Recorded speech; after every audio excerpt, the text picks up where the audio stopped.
ఓం శ్రీ సాయిరామ్.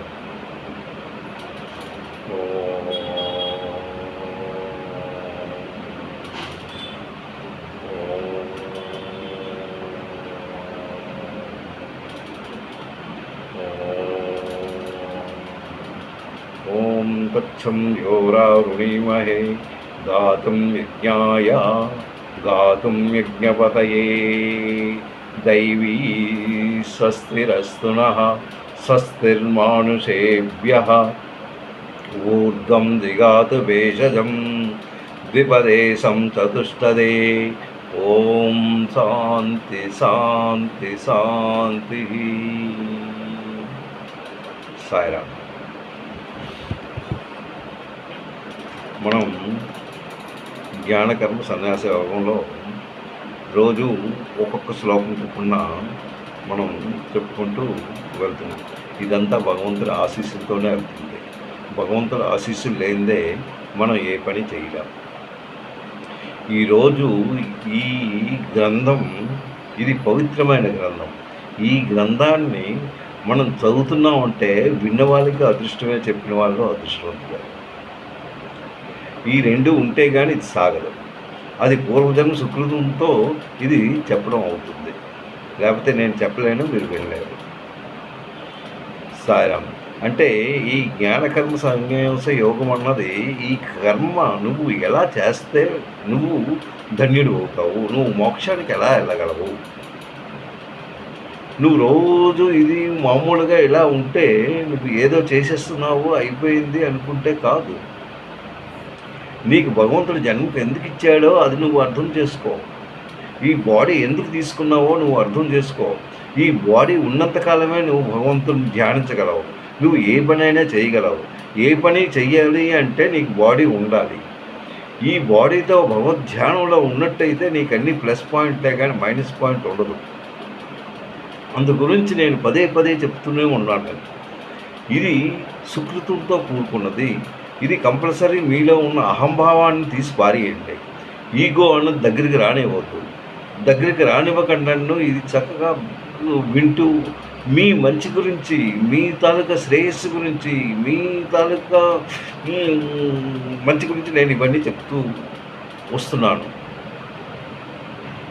అందు గురించి దయచేసి రోజుకు ఒక్క శ్లోకం అయినను మీరు వింటూ మనసులో పెట్టుకుంటూ మీరు పడుకుంటే అది చాలు. It is enough to your life.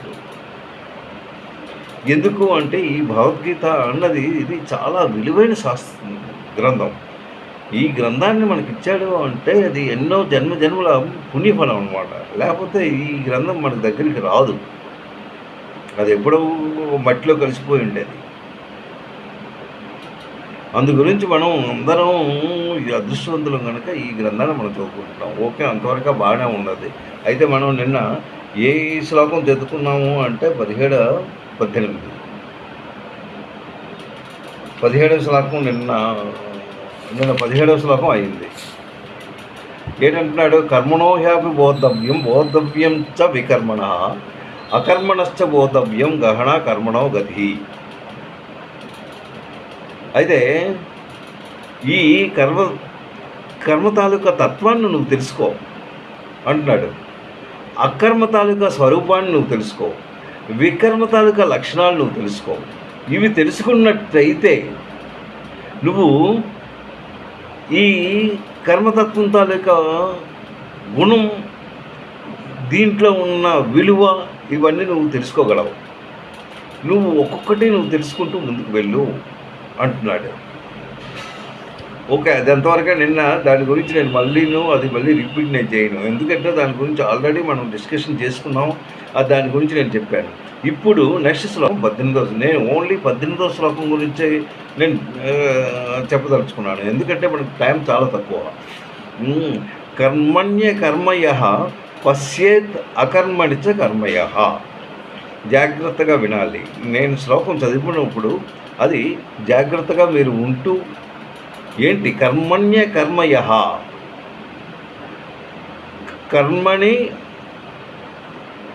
కర్మణ్య కర్మయః పశ్యేత్ అకర్మణిచ కర్మయః అంటున్నాడు అక్కడ.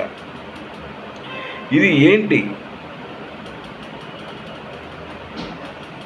కర్మ అకర్మ అంటే కర్మయందు అకర్మను, అకర్మయందు కర్మను దర్శించేవాడు మానవుల్లో బుద్ధిశాలి. అక్కడ ఏంటంటే సబుద్ధిమాన్ మనుష్యేసు సయుక్తం కృత్స కర్మ కృత్. నువ్వు ఏం చేస్తున్నావు? కర్మ చేస్తున్నావు. ఈ కర్మ నెక్స్ట్ అకర్మ. ఏంటి కర్మ అంటే ఏంటి? ఆ కర్మలో అకర్మను చూడు అంటున్నాడు. What the meaning of it? కర్మ చేస్తున్నావు, అందులో అకర్మను చూడు, అకర్మలో మళ్ళీ కర్మను చూడు. ఈ రెండు ఎలా చూడగలవు? ఏంటి కర్మ అంటే ఏంటి, అకర్మ అంటే? అకర్మ అంటే నేను చెప్పాను, కర్మ అంటే నువ్వు చేస్తున్న శాస్త్రయుక్తంగా చేస్తున్న కర్మలు, శాస్త్రయుక్తంగా లేని కర్మలు, దాన్ని అకర్మ వికర్మ.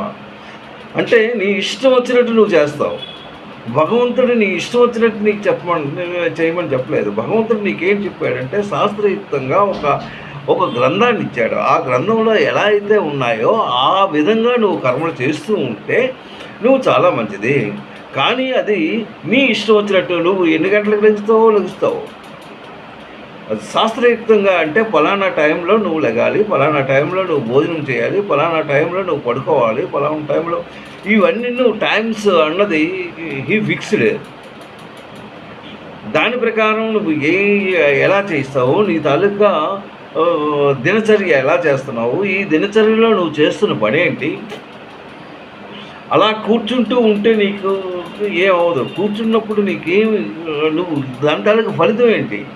నువ్వు మామూలుగా కూర్చుంటూ ఆలోచించుకుంటూ ఏవో ఆలోచిస్తూ చెత్తవన్నీ నువ్వు బుర్రలో పెట్టుకుంటూ ఆడెలాగా వీడెలాగా వీడిని ఎలా చేస్తాం, వాడిని ఎలాగ చేస్తాడు, వాడు ఎందుకు ఇలాగ అయ్యాడు, నేను ఎందుకు ఇలాగ అవ్వలేదు, ఇవి ఆలోచిస్తూ కూర్చుంటే నీకు టైం అయిపోతుంది. నువ్వు అసలు సంగతి మర్చిపోతున్నావు. ఇంకా టైం ఇంకెన్నాళ్ళు ఉండదు. బాడీ వెళ్ళిపోయింది అంటే నువ్వు ఏమీ ఆలోచించలేవు, భగవంతుని చూడలేవు, ధ్యానం చేయలేవు, భగవంతుని గురించి నువ్వు ఆలోచన శక్తి అన్నది అసలు నీకు రాదు.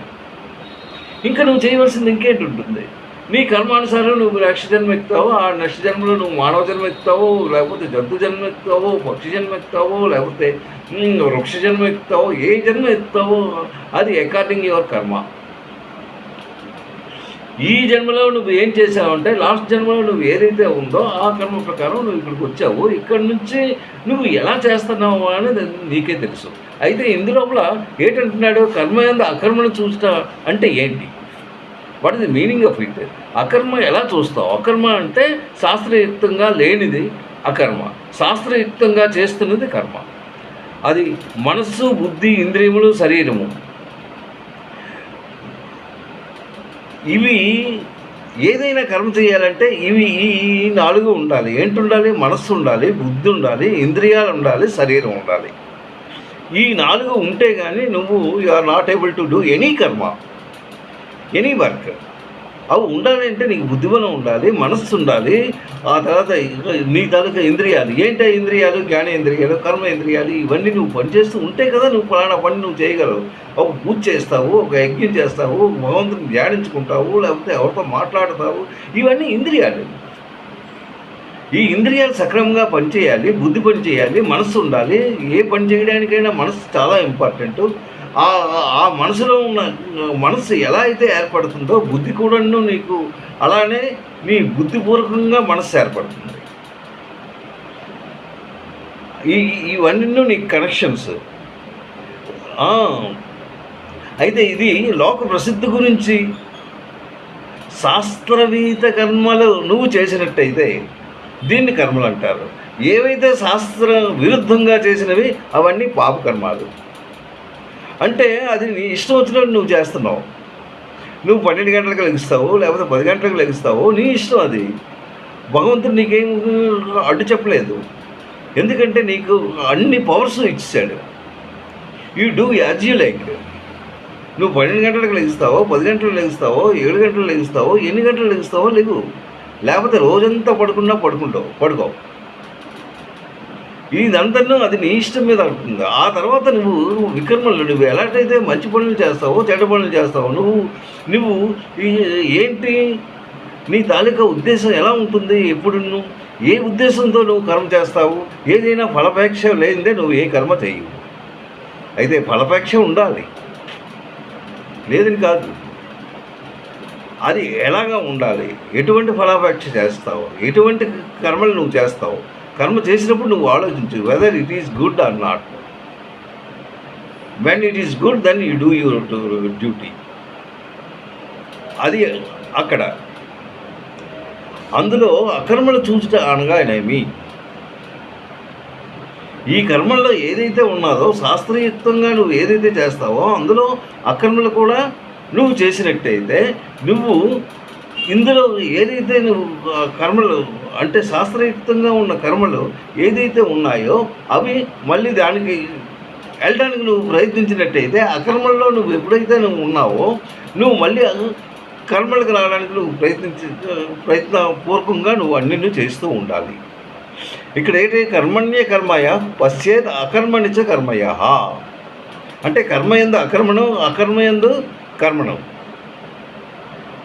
ఈ రెండు. అలాగే నువ్వు ఏదైతే చెడు పనులు చేస్తున్నావో, ఏదైతే నీకు ఆసక్తి, ఫలక్ష, మమకారం, అహంకారము ఇవన్నీ ఉన్నవన్నమాట. మమకారాలు ఎక్కువగా ఉంటాయి, ఆ తర్వాత అహంకారం ఉంటుంది, మమకారాలు ఉంటాయి, ఫలేచ్ఛ ఉంటుంది, ఆసక్తి ఉంటుంది. ఇవన్నీ ఏంటంటే నువ్వు ఇవన్నీ వికర్మలు. ఈ వికర్మలు ఎప్పుడైతే నీ మనసులో ఏర్పడతాయి, ఎక్కువగా మనుషుల్లో ఎక్కువగా ఇవి ఉంటాయి. ఇవి బాగా పేరుకుపోయి ఉన్నాయన్నమాట. ఇవి లేనిదే నువ్వు లేదు. అందు గురించి నువ్వు భగవంతుని ప్రార్థించినట్టయితే, భగవంతుని ధ్యానంలో నువ్వు ఉన్నట్టయితే నీ తాలూకా బుద్ధి చక్కగా పనిచేస్తుంది. ఎప్పుడైతే బుద్ధి కల్మషం అన్నది లోపల నీకు ప్రవేశించదు. నీ బుద్ధి చక్కగా ఉన్నప్పుడు నీ మనసు కూడా చక్కగానే ప్రవర్తిస్తుంది. నీ మనసు చక్కగా ప్రవర్తించినప్పుడు నువ్వు మంచి కర్మలు చేస్తూ ఉంటావు. నువ్వు ఎప్పుడైతే మంచి కర్మలు చేస్తావో నీ తాలూకా జన్మ కూడాను అంటే నీకు ఒక మార్గం, మంచి మార్గం ఏర్పడుతుంది. ఎప్పుడైతే నువ్వు మంచి మార్గం నీకు ఏర్పడినప్పుడు నీకు నెక్స్ట్ అంటే ఈ నీ జన్మ అన్నది ఏదైతే నీ లైఫ్ ఉందో ఇది సార్థకం అవుతుంది. నువ్వు సార్థకంగా ఉన్నప్పుడు నువ్వు ఎప్పుడైతే మంచి కర్మల్లో నువ్వు ఉండిపోయావో నీ తాలూకా బుద్ధి కూడా నువ్వు శాస్త్రయుక్తంగా నువ్వు ఎప్పుడైతే నడిపిస్తావో అప్పుడు నువ్వు మంచిగా ఏర్పడతావు. ఎప్పుడైతే మంచిగా ఏర్పడ్డావో నీకు భగవంతుడు నీకు సహకరిస్తూ నీకు మళ్ళీ జన్మ అంటూ లేకుండాను ఆయన సహకరిస్తాడు. ఇది అవ్వడం చాలా కష్టం. ఎంతో సాధన చేస్తే కానీ నువ్వు ఆ దారిలోకి వెళ్ళాలి. అది సాధన ప్రకారం నువ్వు భగవంతుడిని ధ్యానిస్తూ ఉండాలి. ధ్యానిస్తూ ఎప్పుడూ నువ్వు దీంట్లోపలే ఉంటూ ఎక్కువగా బాహ్యంగా నువ్వు ఎక్కువగా ఆలోచించద్దు. బాహ్యం తాలూకా వస్తువులు ఏదైనా ఒక వస్తువు గురించి నీ దగ్గరికి ఏదైనా వచ్చిందనుకో అది temporary, that is not permanent. నీ పెర్మనెంట్గా ఉన్నది ఓన్లీ భగవద్ ధ్యానం మాత్రమే. ఇది ఈ శ్లోకంలో చెప్పాడు. ఇది ఇలా మనం స్టెప్ బై స్టెప్ ఎక్కుంటూ ఒక్కొక్కటి మనం నేర్చుకుందాం. సాయిరామ్.